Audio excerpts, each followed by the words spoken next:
मध्ये आपल्या सर्वांचे खूप खूप मनापासून स्वागत आहे।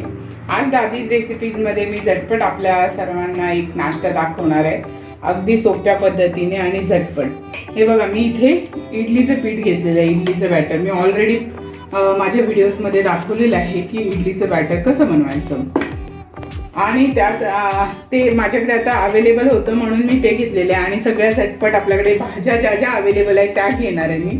माझ्याकडे शिमला मिरची आहे, ती मी बारीक केलेली आहे। हिरव्या मिरच्या घेतलेल्या आहेत, तुमच्या आवडीनुसार तुम्ही घेऊ शकता। कोथिंबीर घेतली आहे, थोडासा लसूण घेतलेला आहे आणि गाजर किसून घेतलेला आहे। आणि आता हे सर्व भाज्या मी या आपल्या मिश्रणात टाकणार आहे। मी आता या सर्व भाज्या मिक्स करून घेणार आहे।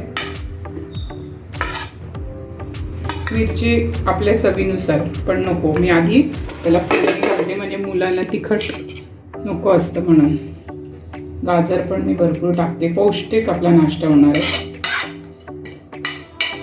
कोथिंबीर टाकून घेणार आहे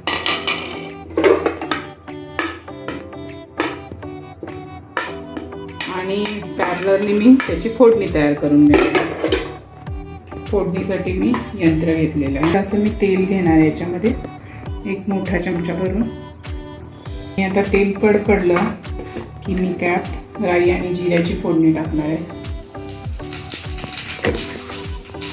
थोडीशी मोहरी आणि थोडंसं जिरं, लसूण आणि हिरवी मिरची पण मी त्यातच टाकणार आहे। ॲक्च्युली तिखट लागू नये म्हणून मी हिरवी मिरची तडतडून देणार आहे मी।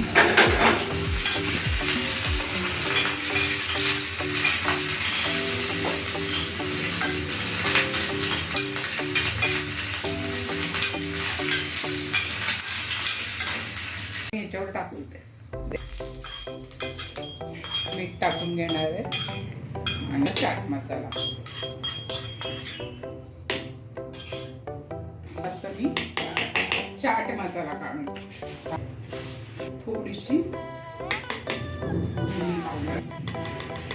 मीठ अगदी हलक्या हाताने, रेडी मीठ असतं। सगळ्या साच्यामध्ये मी तेल टाकून घेतलेलं आहे, थोडं थोडं ते सोडणार आहे माझे।